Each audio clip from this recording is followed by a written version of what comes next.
Hello friend, कैसे हैं आप सभी। आशा करता हूँ अच्छे होंगे। और आज के सेशन में हम एक नया टॉपिक लेकर आए हैं जिसका नाम है फिगर्स ऑफ स्पीच यानी अलंकार।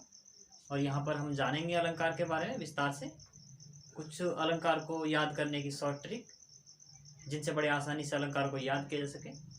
तो 7 अलंकार जो कक्षा 12 के सिलेबस में होते हैं, ये कई बार उनको पूछा जाता है एग्जाम्स में भी। उसके बारे में बहुत छोटी सी ट्रिक यहाँ पर दी जाती है, जैसे कि SHAMPOO, मतलब शैम्पू। अब इसको हम जाने, लिखें SHAMPOO। S for simile, H for hyperbole, A for apostrophe,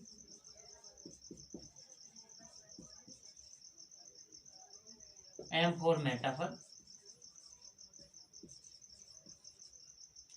P for personification,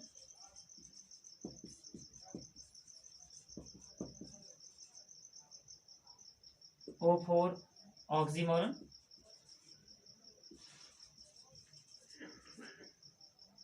और O फॉर ओनोमोटोपोइया।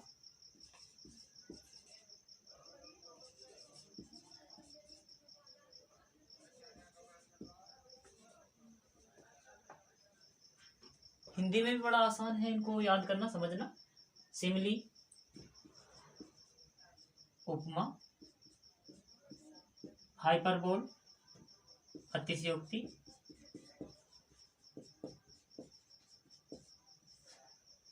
अपॉस्ट्रोफी संबोधन, मेटाफर रूपक, मानवीकरण हो गया पर्सनिफिकेशन, ऑक्सीमोरन हो गया विरोधाभास,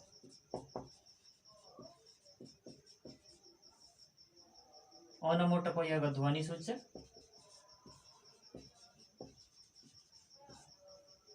इस तरह से ये 7 अलंकार 7 नामों से हो जाते हैं। इनको डिफाइन करेंगे, तो यहाँ डिफाइन करेंगे सिमली को। इन Simli to different objects are compared with each other, and the compare words so as like are used। For example के लिए लेते हैं,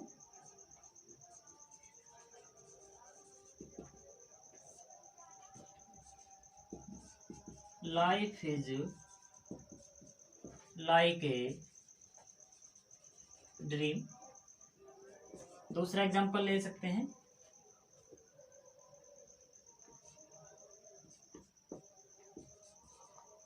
You are as tall as a tree। इन सिमली सिमली में दो डिफरेंट अलग अलग ऑब्जेक्ट्स कारकों की आर मार है कंपेयर तुलना की जाती है विद ईच अदर एक दूसरे से, एंड और द कंपेयर वर्ड्स तुलनात्मक वर्ड या शब्द सो एज लाइक जो शब्द हैं आर यूज प्रयोग किए जाते हैं। इस अलंकार में सबसे खास बात यह है कि जहां पर भी शब्द आते हैं लाइक, सो एज, तो यही इस अलंकार की पहचान करा देते हैं। तो बड़ा आसान होगा इन्हें पहचानना। अगर सो एज लाइक में से कोई सा वर्ड आया है तो वह उपमा है। इस तरह से उपमा अलंकार पूरा हो जाता है। मेटाफर, मेटाफर अलंकार बिल्कुल सिमिली का ही थोड़ा सा मिलता जुलता रूप है। जैसे in metaphor two different objects are compared with each other, what the compare words are not used. For example के लिए लेते हैं, वही उदाहरण लेते हैं, लाइफ इज ए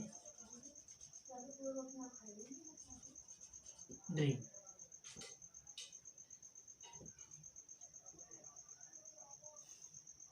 अच्छा उदाहरण है ये कि जीवन एक सपना है।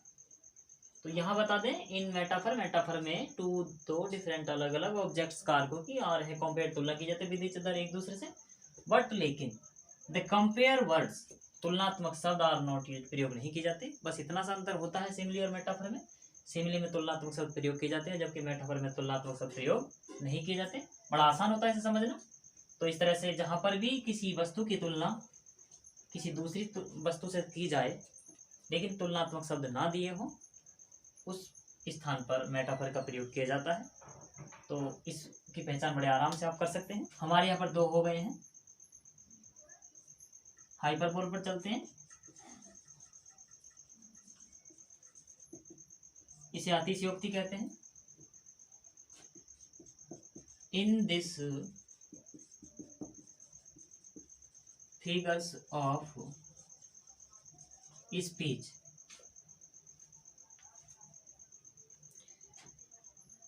a thing or idea is shown more than its real condition। इस अलंकार में किसी वस्तु को या किसी विचार को उसकी हद से ज्यादा दिखाया जाता है, सीमा से परे दिखाया जाता है। एग्जाम्पल के लिए ले सकते हैं यहाँ पर एक अच्छा सा उदाहरण,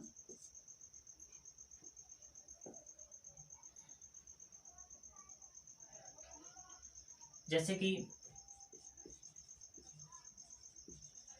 waves are kissing the sky. The waves माने तरंगे, आर मान है किसिंग चूम रही है द स्काई आसमान को, तरंगे आसमान को चूम रही हैं। जबकि ऐसा हो नहीं सकता, कभी तरंगे आसमान को नहीं चूम सकती समुद्र की लहरें। लेकिन यहाँ पर इस चीज को प्रभावी बनाने के लिए, अच्छा बताने के लिए यहाँ पर इस चीज का प्रयोग किया गया है। अतः यहाँ पर हाइपरबोल अतिशयोक्ति अलंकार है। हमारे 3 अलंकार हो चुके हैं। अगला अलंकार है अपॉस्ट्रोफी।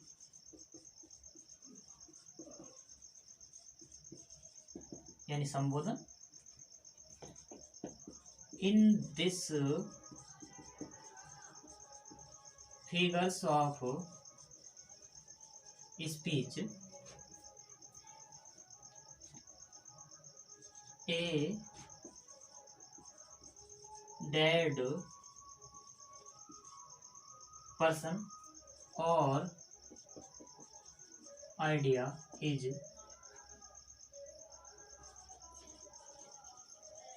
addressed। इस अलंकार में किसी मृत व्यक्ति या किसी विचार को संबोधित किया जाता है।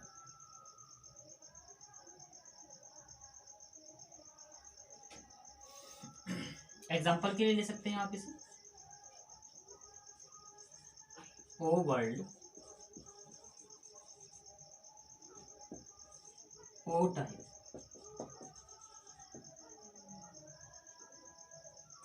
बहुत अच्छी पोएम है ओ वर्ल्ड, ओ लाइफ, ओ टाइम। तो यहाँ पर आप इसको बड़े एंजॉय के साथ, और इसकी विशेष पहचान ये है कि यहाँ पर ये मार्क अगर आया है अपॉस्ट्रोफी तो समझ लेना कि यहाँ पर अपॉस्ट्रोफी अलंकार है। इसकी खास पहचान यही, इस मार्क करा देते हैं। इस तरह से ये अलंकार पूरा हो जाता है। 4 अलंकार पूरे हुए। अगला है personification.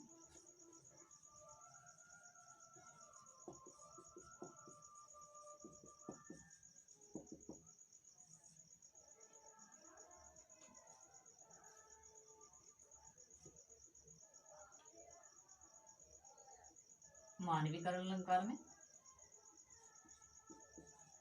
In this figures of speech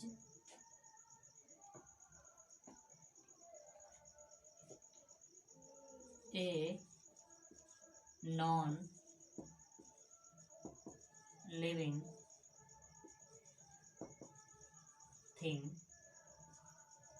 और an idea is shown as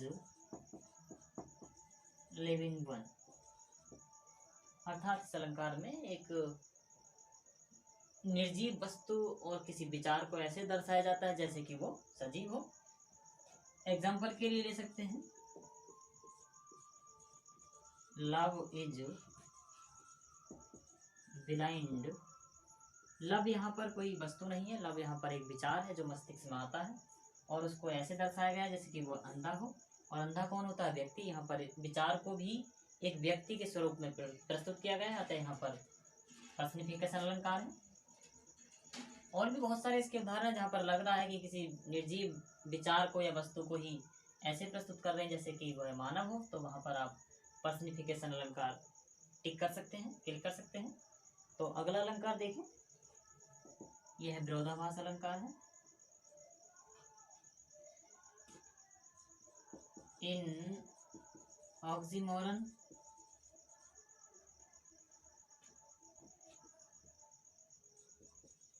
to different quality of a thing is used in a sentence। अर्थात ऑक्सीमोरल अलंकार में दो विभिन्न गुणों को एक ही वस्तु के दो विभिन्न गुणों को एक ही वाक्य में प्रयोग कर दिया जाता है। जब ऐसी कोई स्थिति बनती है कि जहाँ पर एक ही वस्तु के दो विभिन्न गुण एक ही लाइन में या एक ही सेंटेंस में प्रयोग कर दिए जाए तो वहाँ पर ऑक्सीमोरन अलंकार होगा। एग्जाम्पल के लिए ले सकते हैं, लाइफ इज बिटर स्वीट। जीवन खट्टा मीठा है। यहाँ पर खट्टा मीठे का बिल्कुल अपोजिट है, जबकि अपोजिट और ये दोनों ही गुण एक ही वस्तु के हैं, यानी जीवन के ही दोनों गुण हैं। स्वीट और बिटर होना जीवन का ही गुण है। और जब एक ही वस्तु में दो विरोधी गुण पाए जाएं तब वहाँ पर विरोधाभास यानी ऑक्सीमोरन अलंकार होता है। इसका एक उदाहरण और ले सकते हैं इसके लिए, आई सा many ups and downs in my life. मैंने अपने जीवन में बहुत सारे उतार चढ़ाव देखे हैं। उतार चढ़ाव एक दूसरे के विरोधी हैं, अतः यहाँ पर ऑक्सीमोरन अलंकार का प्रयोग किया गया है। अब इसके बाद बचता है एक अलंकार हमारा ओनोमोटोपोइया। यहाँ पर लिखा है कि इन दिस फिगर्स ऑफ स्पीच, इस अलंकार में द वॉइस सजेस्ट सुझाव देती है इट्स अपने मीनिंग अर्थ का। इस अलंकार में आवाज ही अपना अर्थ बता देती है। जैसे द स्नेक्स हिस, सर्प फुंकारते हैं और फुंकारने का काम जो करते हैं सिर्फ सर्प करते हैं और कोई नहीं फुंकारते। जैसे द डॉग्स बार्क, कुत्ते भौंकते हैं। द कैट म्यूज, बिल्ली म्यू म्यू करती है या म्याऊ म्याऊ करती है। द डक क्वैक, बत्तख क्वैक की आवाज़ करती है। इस तरह से जहाँ पर किसी वस्तु की आवाज़ ऐसी प्रतीत हो रही जो अपना अर्थ बताती चले, ऐसे स्थान पर ओनोमोटोपोइया होता है। आप यहाँ पर पहचान कर सकते हैं बड़ी आसानी से कि जहाँ पर आवाज़ें कुछ अर्थ सुझा रही हो वहाँ पर ओनोमोटोपोइया होगा। जैसे झरने की आवाज़ें होती हैं, हवा की आवाज़ें होती हैं, कई सारी साउंड्स जो भी साउंड्स होती हैं या वॉइस होती हैं, उनको आप पहचानें और पहचानने के बाद बता सकते हैं कि यहाँ पर ओनोमोटोपोइया अलंकार है। तो दोस्तों, उम्मीद है कि आपको समझ में आया होगा, सब कुछ अच्छा लगा होगा और आशा करता हूँ कि आप अच्छा रेस्पॉन्स देंगे। अगर कोई प्रॉब्लम रही है या जो भी क्वेरी रही है उनको आप कमेंट बॉक्स में प्लीज़ बता दें, काफ़ी मेहरबानी होगी, जिससे मैं अपनी जो गलतियाँ हैं उनको मिस्टेक्स को सुधारने की कोशिश करूँ। धन्यवाद।